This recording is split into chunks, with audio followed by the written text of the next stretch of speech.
I thought it was going to be one of those long lectures and you'll fall asleep, but I was intrigued the whole time. Like, it just touched me, all the stories and everything. No, I actually expected it to be like really boring and Well, when I first came here, I'm like, guest speakers, it's probably gonna be, all bunk and everything. But it was much more, I don't know, to our level. I thought it'd be really boring, but I thought it was really good. It changed my way of thinking. I expected some lady to kind of just talk to us about how sex is bad and gross and dirty and everything like that. But they were really honest. I didn't expect people to be that open with people they'd never met in their life. And I guess the honesty made you believe it more. Honestly, I thought it was going to be boring and not too much action. So I thought I knew it all, but it turns out that there's always so much more you can learn. It was awesome. I don't know. I thought it would be kind of boring and just the same old type of talk where they just rattle on you about it, but... Well, I came here thinking that if it sucked, I was leaving in 15 minutes. And I'm going to leave here just being totally amazed at these people. I don't know, it's just a lot of my friends that I know, it hit all of us, basically. And I just want to thank them for doing such a good talk, because it touched me so much, and I can't even express how much my life is going to turn around after this.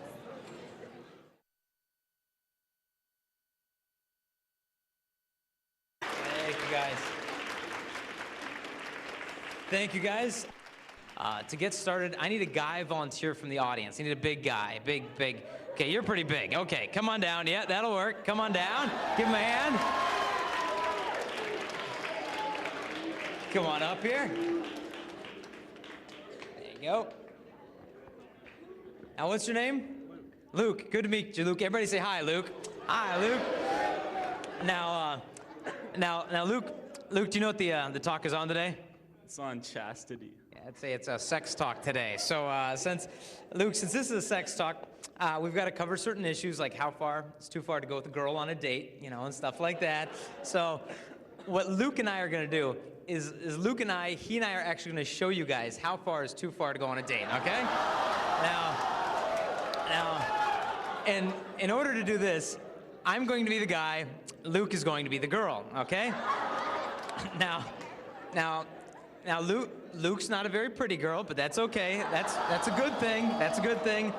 But we can change that. So we'll get Luke prettied up a little bit. So why don't you throw this on? There you go. That's the front. It's a little nappy. You'll be pretty. There you go. That's frightening. Now, I've actually never dated anyone named Luke before, so we're gonna give you a name change, and your name is gonna be Shanae, okay? So, now, Shanae and I, we decide to go for a date. So we go for a date at the Grand Canyon, right here, and I start thinking to myself, well, how far do you think I can get my beloved Shanae to the edge of the Grand Canyon without actually throwing him off the Grand Canyon? Him, her, it, whatever, but there's only one way we can find out how far you can get to that edge, so I've got to pick you up into my arms, okay? All right, so hold on to this, hold on to me, and hold on tight. Hold on to me. Give me the mic. Now, how far can we get to the edge? Can we go further? That's far enough. Okay, all right. Take a seat, give him a hand. Good job, Luke, thank you, bud. Now, good man. Now, what's the point of that whole deal? The point of that is basically this, that none of us guys would take a girl who we love to a dangerous place and say, well, how close can I get to killing her? Usually we don't ask, but when I was in high school, we'd always ask in our relationship, well, how far can you go? I mean, should we do this together? Should we do that together? And in my high school, they'd give us the sex talk, but every time they gave us a sex talk, all it was about was guilt or fear. They'd get up there and they'd be like, sex is bad, sex is dirty, poo-poo, poo-poo. Or they'd be like, you're gonna die, sex is gonna kill you, And they'd try to scare the pants off you, or pants back onto you if that be the case, but it was all about fear. All they tried to do is scare us. They'd sit you down and they'd talk to you about gonorrhea, but they never sat us down and said, now here's the difference between love and lust. Here's how you know when you really love a girl, and here's how you know when you're getting used. They never made that stuff clear to us. So I remember I was in high school, I hooked up with this one girl, and we were doing all sorts of stuff, and she stops me. And she's like, Jason, you're not gonna leave me like the other guys, are you? And I was like, no. And she's like, oh, you're so sweet. And I was like, okay, all right, anyway. And whatever. And we did different things, then we came up to that line, and I had to ask myself, okay, should I lose my virginity to this girl? And I thought, well, do I love her? And I thought, well, I've known her for 3 days. And I'm like, what is love? And I could hear in the back of my heart this voice that just said, Jason, this gift is not for her. That gift is for your bride. Please wait for her. And we cooled things down. We went our separate ways. I hooked up with another girl, came right up to that line, and then the same voice, Jason, this gift is not for her. That gift is for my bride. Please wait for her. And we cooled things off, and so to this day, I'm still a virgin, and I'm as happy as can be. And most people think that by the time you get in your 20s, like I'm gonna die of virginity or something. I'm gonna start having like virginity conniption fits or something. Abstinence is very good. I'm sorry, I get twitches from virginity, But you should really stay virgin. I'll start foaming at the mouth from virginity, and I'll explode and die here. Luke will be like, whoa, what happened to the sex guy? And you're like, oh, you didn't hear? He was a virgin. That'll kill you. Forget about it. The virginity's not lethal. I was at the airport the other day, and I saw this magazine. I had to pick it up here. It's called Complete Woman Magazine, all right? Just a splendid periodical. Oh, subscriber, okay. And so this guy's in here. They're talking about sex. And this guy says, quote, he said, sex is extremely important to me. When I'm in a relationship, it's essential. In fact, a year ago, I felt compelled to break up with a woman I really loved because we didn't have sex enough. The lack of sex nearly killed me. So apparently he's rushed to the hospital for lack of sex or something. But this is what we're basically told, that if you're not having sex, something's wrong with you. Maybe you're dropped on your head as a baby or something. But then they say, but if you have had sex, it's too late for you anyway. We hear this constantly. And I know some of you are virgins, and I know some of you are not virgins. And frankly, I don't care what happened last weekend, last month, last year. It's in the past, and I care, but what's happened has happened. For those of you who are virgins, I say good for you, because people who get married as virgins have a divorce rate that's 60 to 70% lower than those who won't wait for marriage. Now, some of you are thinking, well, Jason, look, I'm not a virgin anymore. Or Jason, I had my virginity taken from me. Does that mean I'm gonna have a messed up marriage? If you're like me, you're so sick of the whole divorce thing. I was just over to high school in Washington. After the talk, a junior comes up to me, and he goes, Jay, I know what you mean about divorce. He said, Jason, my dad is on his 9th marriage. High school junior had seen his dad get 8 divorces. Now in LA, I live in San Diego. Up the coast in LA, there are jewelry stores in LA where you can rent wedding rings. You don't have to buy them anymore, because they know you're just gonna dump your wife. You might as well save some money in the whole exchange. I found that out because I had to go shopping recently, because Crystalina and I got engaged a couple months back, which is a pretty cool deal, so thank you very much.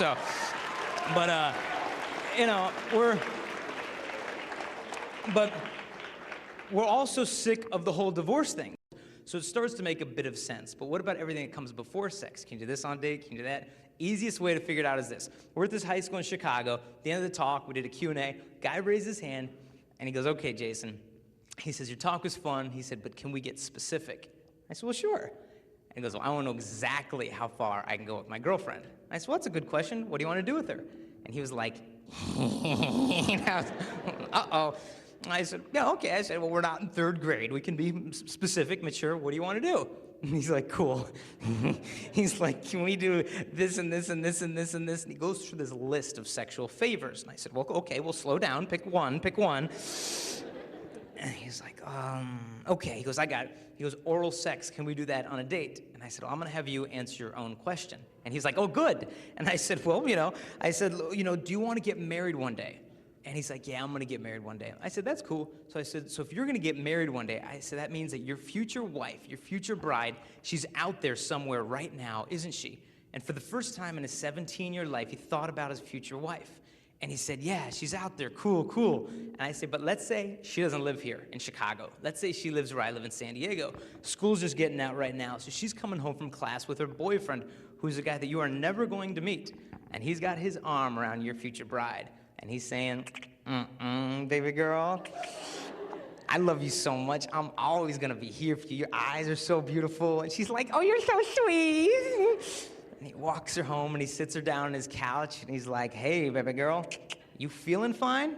Because you looking fine, She's like, Stop.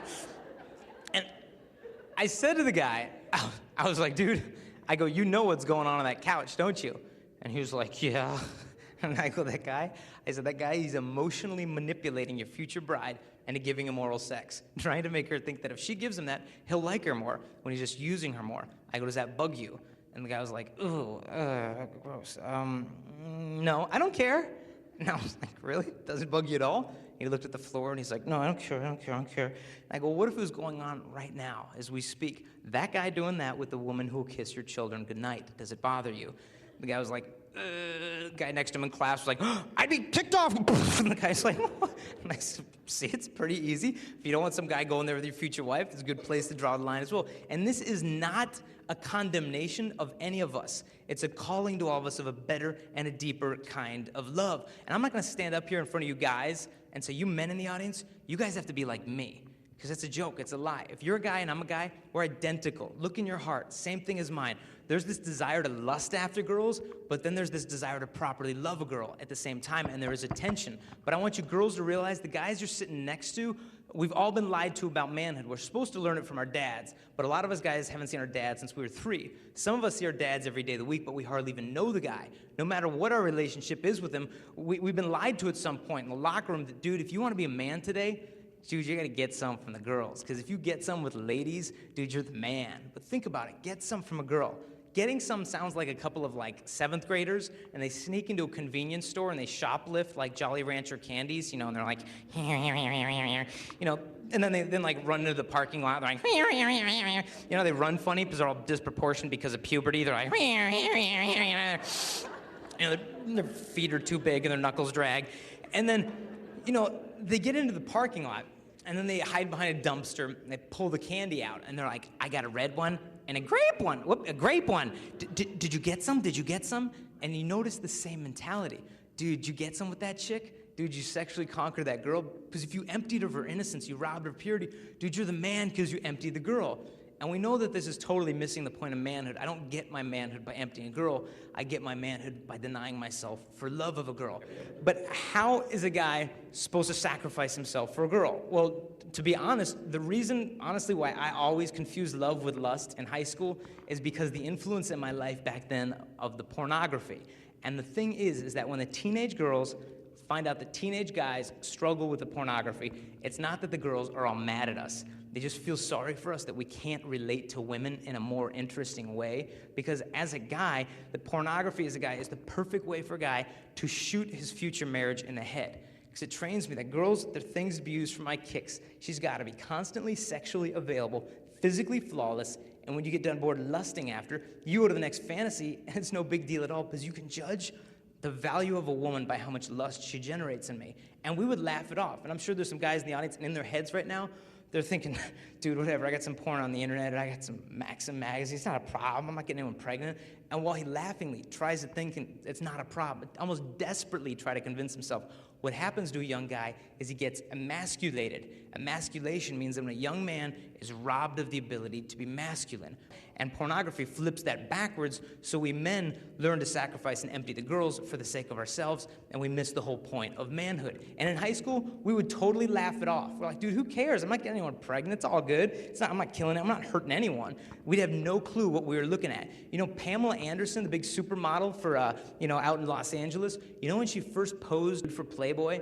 The limo drove her to the pornographic studios. They did all her makeup up. She disrobed. Then she started crying.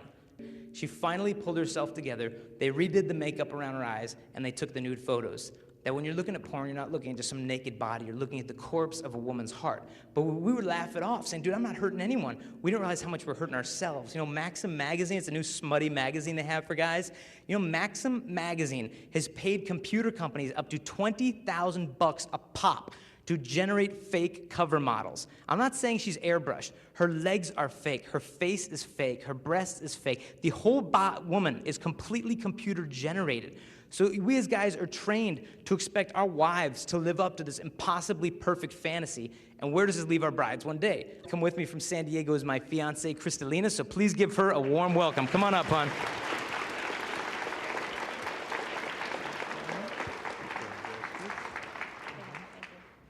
Good morning, everyone. Okay, now, I'm coming from a completely different angle than Jason here.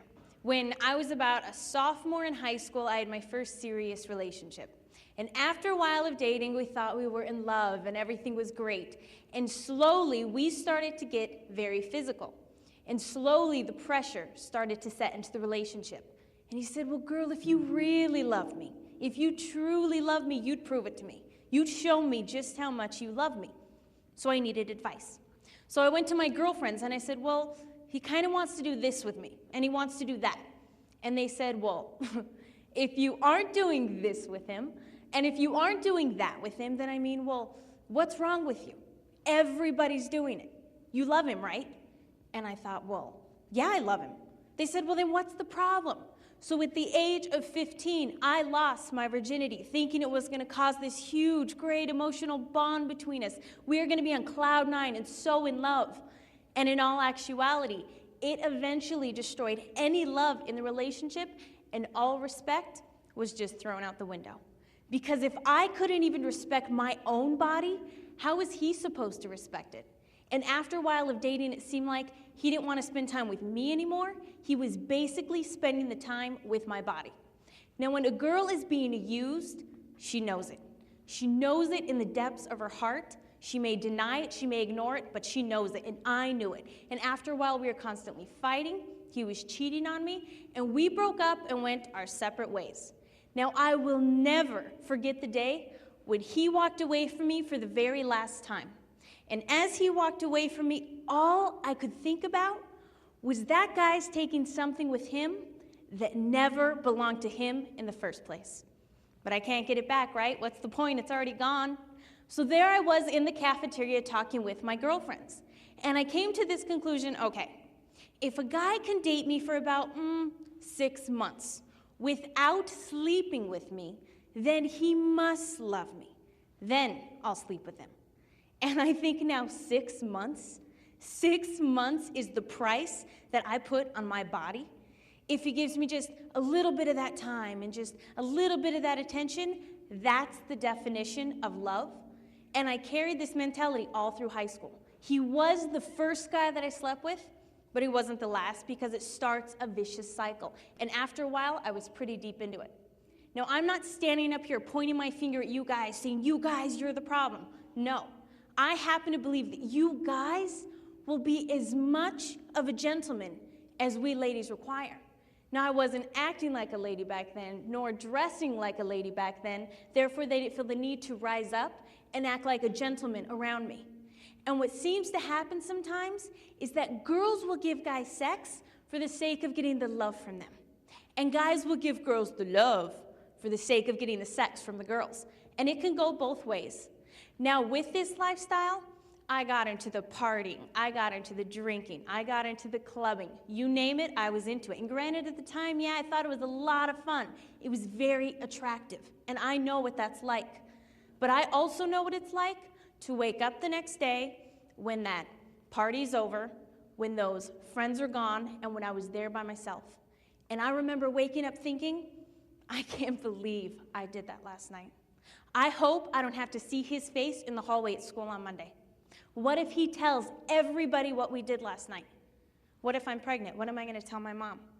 What if I have a disease now? What am I going to do? All of these things constantly going through my head. And the night before, my friends would always say to me, oh, it's all fun and games. Don't worry about it. It's not a big deal.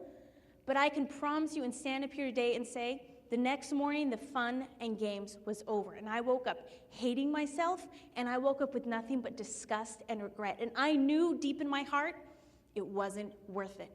There was a girl that came up to me after one of our talks, and she said, you know, during the talk, I was thinking all the hooking up with guys, all the going to parties, doing this and that. She goes, I realized I was just a prostitute who wasn't getting paid. And it hit her. It hit her hard. Now, after a while of living this lifestyle, my mother had an idea what was going on in my life. Most parents have an idea what's going on in your lives. As much as I thought I was fooling my mother, I was really fooling myself. And she came up to me one day and she said, Crystalina, there's a talk on relationships this weekend, and you're going to it. I said, a sex talk? Are you kidding me? I'm not going to go listen to some dork talk about sex. Thanks, but no thanks. She said, no, you're going. I don't care if you like it or not. And I thought, fine, okay. I'll go to her little talk. I'll sit in the very back of the room for 15 minutes, and I'm out of there. I have a party to go to. I have friends to see. I don't have time. And in that 15 minutes that I sat there, my life was changed. There was a guy who was very honest, blunt, and real. He talked about all of the girls, all of the sex, all the pornography, all of the partying he had been into, and he just laid it out. And I felt like that guy, he had grabbed my hand out of the audience, and he walked through my life. Like he could see the things I was most ashamed of and hiding, and I thought, well, what's the difference? He's done the same exact things I've done, and I just watched him, and he just had this peace, this joy, and this confidence that he carried about himself that I didn't see that in my friends. I didn't see that in the places I went to, and I definitely didn't see that in the guys I was dating, and I wanted it. But he had one quality above all of them that I wanted more than anything. He wasn't ashamed of himself. I sat in my seat trying to figure out one day that I hadn't been ashamed of myself after I'd started living that lifestyle. I couldn't find one. A single day of just true peace and joy, not worried what I'd done prior that night, prior that weekend, prior that month. Never any peace, always worried. And I realized in that moment, I needed to get my standards out of the gutter and raise them as high as I possibly could, and I needed to start respecting my body for once. And I went home that night and I wrote down every single thing that I had done, which was a lot and it was very overwhelming. Then I wrote down everything this guy had said to me, and I put it in an envelope and I hid it in my bedroom because I knew that weekend that temptation was gonna be there. And I can promise each and every one of you, those temptations will always be there. And sure enough, that weekend, there was that party, there were my friends, there were those guys, and I ran to that letter. And it was a very harsh reminder what was there waiting for me, and I didn't do it again. Instead, I wrote another letter, and every single time I was tempted to go back to that lifestyle, I would read my old letters and write a new one. So now I have this huge stack of letters of all of the no's that I've said in my life. Now, Jason here has waited 27 years for his future bride. In 2 weeks, we're getting married.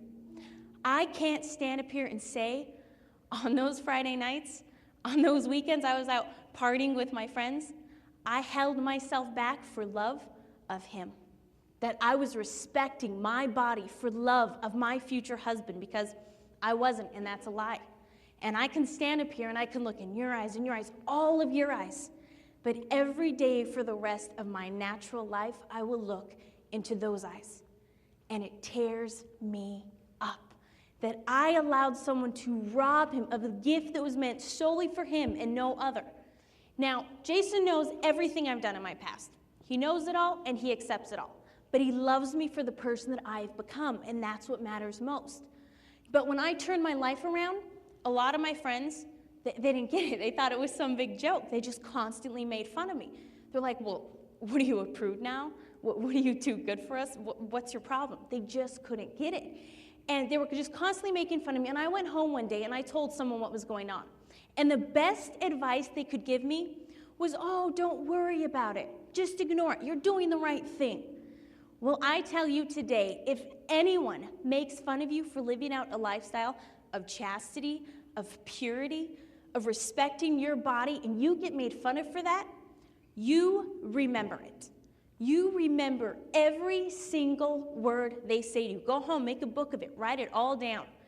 Because when you stand in front of your bride or in front of your husband on your wedding day, you tell me, where is the laughter? Where is the mockery? Who is going to be making fun of you then? Nobody. There will be complete silence in that place on that day. And any of those people that made fun of you would pay $1 million to be in your shoes. And when you stand up there, you will say, I will honor you and I will cherish you all the days of my life. Well, today's a day of my life, and today right now is a day of your lives. So keep that in mind and take it to heart, because your lives are going to be so much more than these 4 walls in this high school, and it's going to go way and far beyond that. For those of you in the audience that are virgins, I have the utmost respect for you, and I think that is just awesome, and don't ever be ashamed of that, but be proud of that, because I know plenty of people who would love to trade places with you, and I am one of them. For those of you in the audience that have made past mistakes, I don't care where you've been, I don't care what you've done, because frankly, I've been there and I've done that, and it is never too late to start over. There was a girl in Philadelphia that came up to me after one of our talks, and it turns out she had slept with 15 guys in the past 3 months. Now, you know the names her school had for her, the label that they called her. That girl, she is a slut, and that's all she's ever gonna be. And I asked her, I said, why are you doing this to yourself? She said, oh, it's fun. You go to parties, you hook up, it's fun. And I said, is it really fun? And for once, someone took this poor girl seriously. She said, look, no, it's not fun. She goes, my parents are going through a divorce right now. The minute I walk into my home, there's nothing but hurt and hate. And just for the moment, when those guys hold me, it feels like love. Even though I know it's not, at least I feel like somebody wants me. That girl is not a slut. She's not a this, she's not a that. She has a heart identical to yours and to mine. And ultimately, all that we want is love. So if it's too late for her to start over, then it's too late for me to start over. And frankly, it is never too late for anyone to start over. I don't care who you are, where you've been, what you've done, it doesn't matter. All that matters now is where you go from here. Now, later on in the talk, I'll give you a couple means and ways that you can actually live this lifestyle out. Thank you.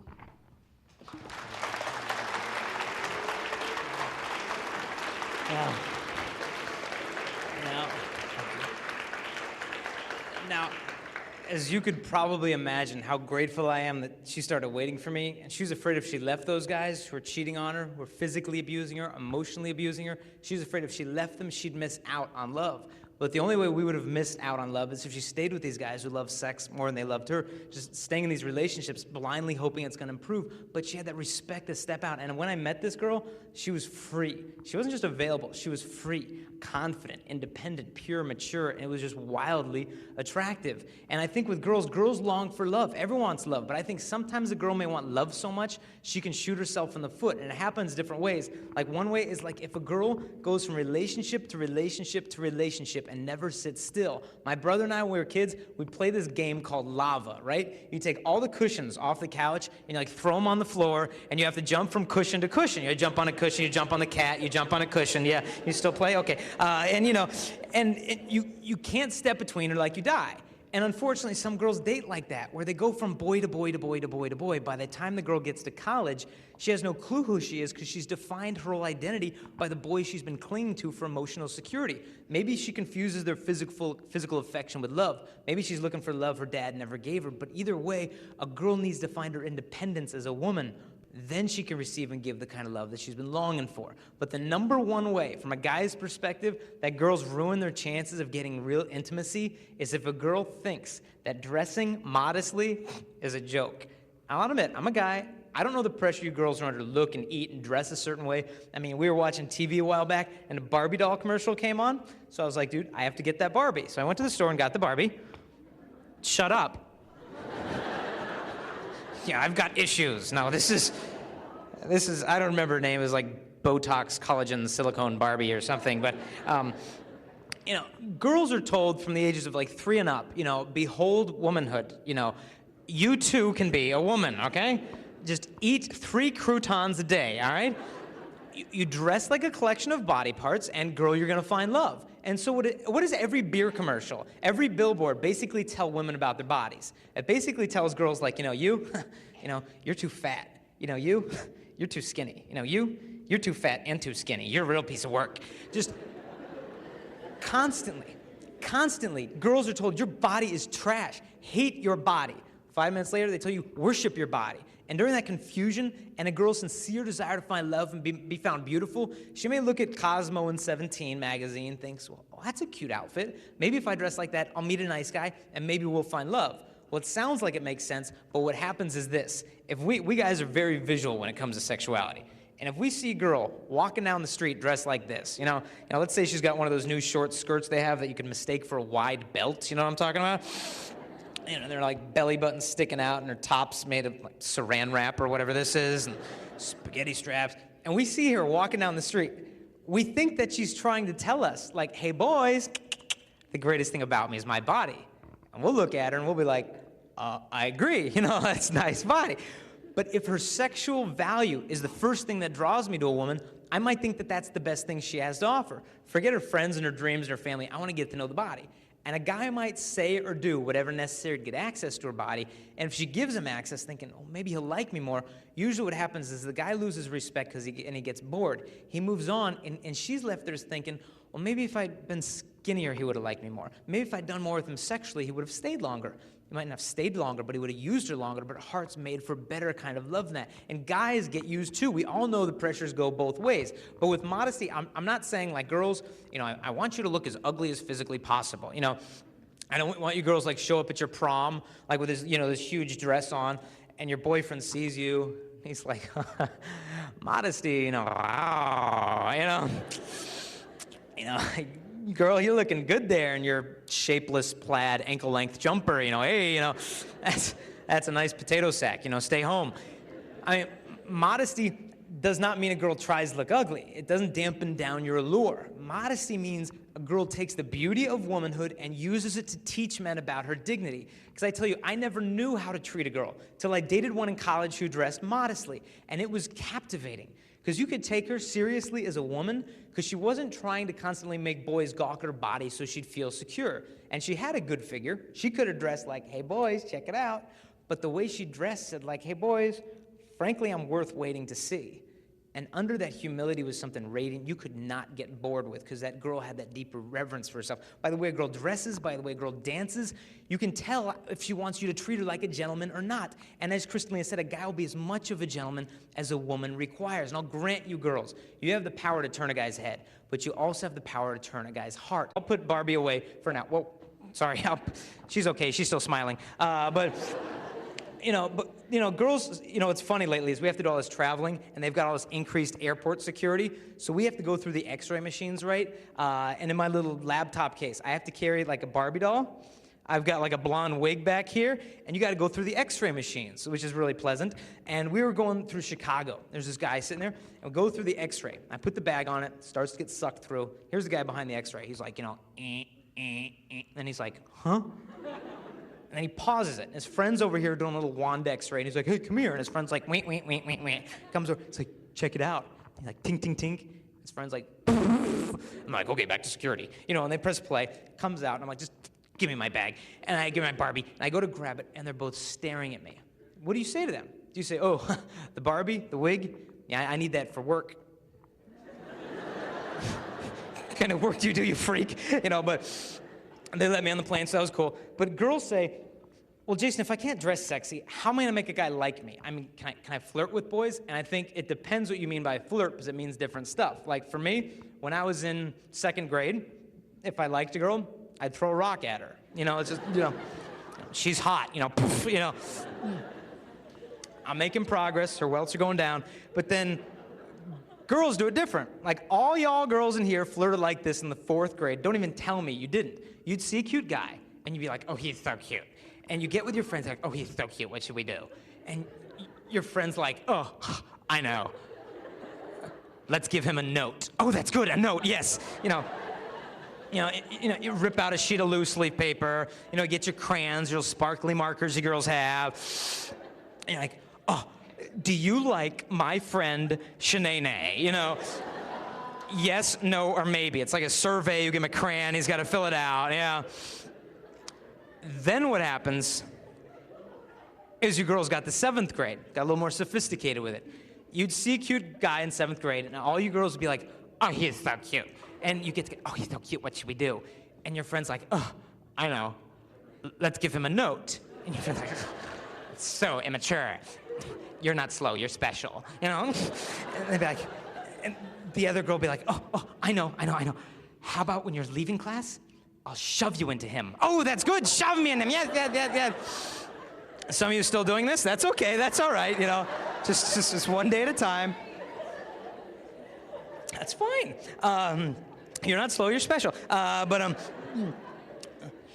you guys see the girls hitting each other and laughing? The reason why women think this is so funny is because this is what girls talk about when they go to public bathrooms with 30 of them at a time into the bathroom. They have couches in there. They've got like drawing boards. You shove them into this locker, I'll come around the back. Then what happens is a girl gets to high school. Culture basically tells girls, first day of high school, girls, look, you've got something the guys like, better than notes, better than getting shoved into. You've got your body. You can give it to a guy. Guys will like you more. So the girl begins with this mentality. Okay, let me get this straight. Hooking up and making out with different guys at the party, that's not a big deal. Then she thinks, well, doing this with a guy, it's not a big deal. Doing that with a guy, it's not a big deal. But so long as I technically stay a virgin, I'm being good. Because those girls at school are so much worse than I am, so I'm still being good, and that's not a big deal. And by the time it's said and done, this girl convinces herself that the priceless gift of her body, it's not a big deal. Something starts to die in the girl. But look, Jason, you don't get it. Jason, look, I'm not a virgin. Or Jason, I had my virginity taken from me. Or Jason, something bad happened to me when I was a little girl. And what good guy like you're all talking about, as if I really know any, would want a girl like me that's done all the stuff that I've done? Jason, I am damaged goods. It is too late. Once it is gone, it is gone. I am basically unlovable. And the girl just thinks it is simply too late. Well, I will tell you the greatest example of womanhood and purity in my life is a friend of mine back home who slept with more men than I can count. And one day she said, I am tired of this. This girl's life has done a 180. She settled down, married to a friend of mine that raising the most beautiful family. And I totally look up to this girl. She started over. Crystalina started over. I've started over. Now we're getting married in 11 and a half days. Not that anyone's counting. But with our wedding coming up, we're setting the foundation for our love together. We're doing different things. Like number one, there's no way that we're going to live together before we get married. You know, shack up and cohabitate. You know how some couples live together, they like play house for a little while, test drive each other, then they get married? You ever check out what their divorce rate is in marriage for couples who cohabitate then marry? They have a divorce rate of 80%. 8 out of 10 of them get divorced because they don't know what makes love work. They think you can just test drive each other. So we're not going to shack up. Number two, no way are we going to sleep together before our wedding night. If I had sex with Crystalina tonight, I would be lying to her. My body would be saying, I give myself totally to you. I belong completely to you. Everything that I'm giving is yours. But it'd be a lie. I don't belong to her. I'm not her husband. Even if my intentions were good, the embrace would be a lie. A movie came out, Embrace of Sex is that promise. I give myself completely to you. And unless I'm married, it's simply not true. And you might be thinking, okay, Jay, look, I get it. Okay, Jason, you shouldn't use a girl. But Jason, what if it's not like that? What if it's not like every time you get together, you're having sex? What if you really love each other and you totally agree that you're ready for this? Why can't you have sex? I'd say step back. What is love? Love means you do what is best for your beloved. And I ask you, is it best for Crystalina to wake up tomorrow morning thinking, am I going to be 2 weeks pregnant on our wedding day? Is my mom going to find out? Am I going to get disease? Am I getting used? Is it best for a girl to put her through these fears? It never is. So why are we abstinent? It's not because we're afraid of pregnancy or disease. It's because of love. It is so simple because love can wait to give, but lust cannot wait to get. 14-year-old girl can get bored of the 14-year-old guy, but along comes Mr. High School guy to the junior high girl, Mr. Senior to the sophomore freshman, Mr. College guy to the high school girl. And immediately the girl says, oh my goodness, this is exciting. He's older than me, he's a little more mature, and he likes me. This is exciting. Little does she know that the younger girl is, the more naive she is to have heard the lines that he has to give her. Lines like this, baby girl, I love you so much. I've never felt this way when I was with any girl ever before. And you know I'm a guy in all of my temptations, but you know I don't want to pressure you to do anything sexually that you're not ready for because I want it to be for the sake of love. And she thinks, oh, he's so loving. Little does she realize the guy will physically take from her everything she's willing to give him. He's not leading her to purity, he's wearing it down. He might even give her like a promise ring. A promise ring is like a little pacifier. You know, you pop a pacifier in a kid's mouth, he thinks there's the real thing going on. And an older guy might give a girl a promise ring so she thinks any sexual stuff they do together is more special because she's got a little bling bling thing going on. And this does not mean that all promise rings are bad. It doesn't mean that all older guys are bad. But if he's as good as you think he is, how come some girl his own age hasn't snatched him up by now? Older guys know that younger girls are less likely to refuse them because the girls want to win the older guy's approval, but to step back. And so this senior runs into the auditorium. He's all mad. And I said, what's the problem? And he goes, well, he said, I just saw my girlfriend in the hallway and she looked all happy. And I said, where you been the last hour? And she said, oh, enjoying my new purity.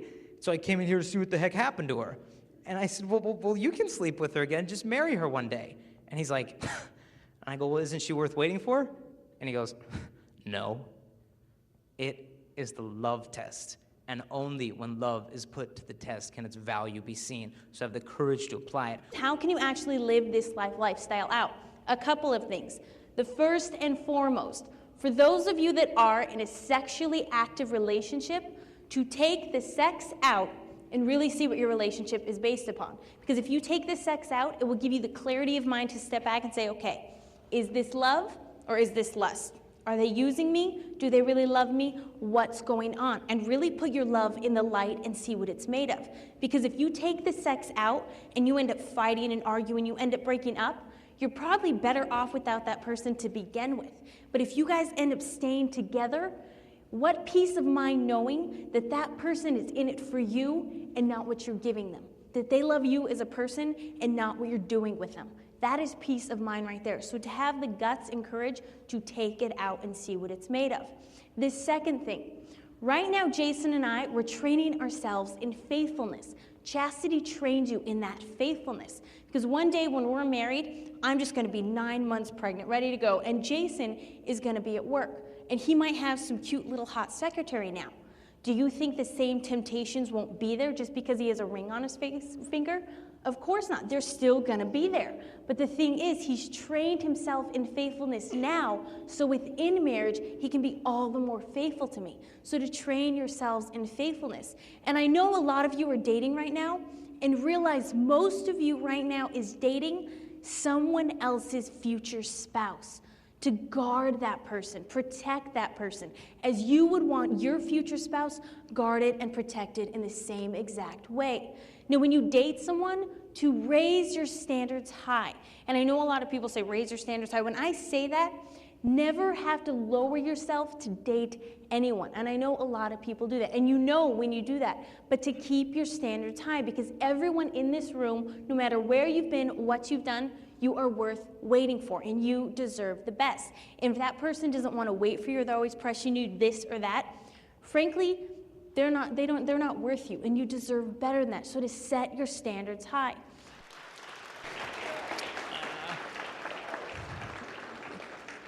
Where do you go from here? I'd say, girls, take off after school, go to a shopping mall, buy a white candle, let your husband light that on your wedding night as a sign of the purity that you've maintained from this day until the day that he lifted your veil. And if you've made some mistakes, it is never too late. We were at this high school. This guy was talking at a high school, and it was hilarious. He calls the guys up, and he said, guys, he goes, raise your hands if you guys want to marry a virgin.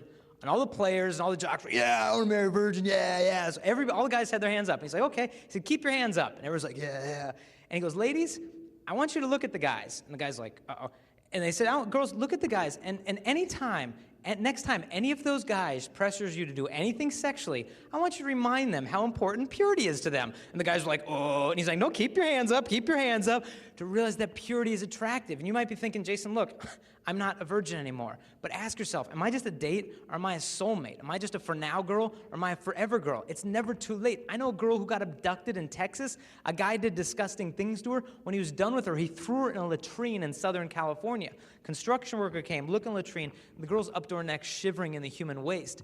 And they looked down there and said, my God, who could do this to a little girl? They lower a guy, fireman in there to pull her out. She sees him coming down. She was scared to death, started to take the human waste, throwing it at the guy. Said, just don't touch me, just leave me here. She'd been so hurt, she didn't know who to trust, and she wanted to literally live in the sewer. And some of us have been so hurt, maybe through sexual mistakes, that we think it is just too late, just leave me here. But I stick my hands out and I say, girl, it is never too late. You still deserve the real kind of love. So girl, get up. Guys, where do you go from here? Guys, I would say, I did a poll of 1,400 girls at a high school, and I had them vote on how many of them thought if a guy practiced chastity in high school that would be undeniably attractive.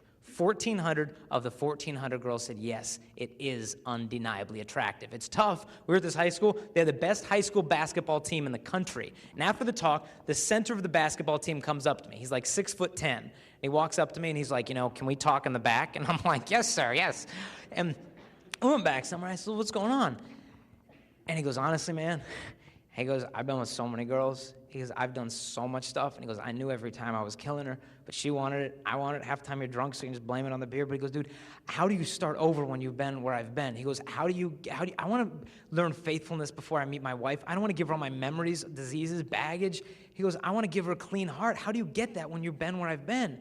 And I said, dude, you've already started. You have that will to love her. That's where purity starts, in your heart, not from your body. I said, it's hard, but I said, you ever watch a wrestling match in high school? And if you're wrestling, and if you get the back of your opponent's head, you can direct his body wherever you want it to go. And I said, it's the same with purity. If you can get control of the way you think about girls, you'll change the way you talk about them, you'll change the way you treat them. And he goes like, dude, he's like, man, that makes sense, but man, he goes, dude, it's so hard in the passion of the moment just to stop. And I said, dude, you know from sports, your body will do what you tell it to. I said, imagine you're married and with your wife in bed at the most pleasurable, exciting moment of your entire life, and the house caught on fire.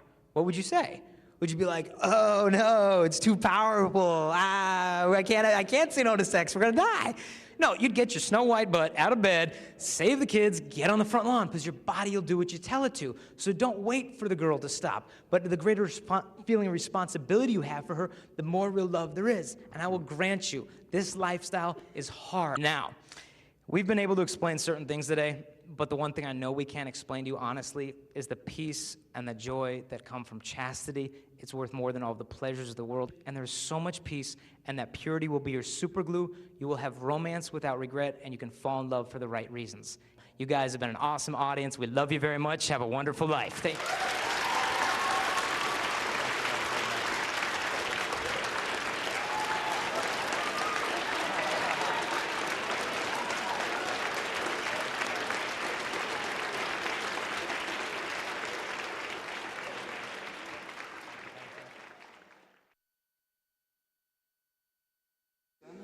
I, Jason, take you, Crystalina, take you, Crystalina, to be my wife.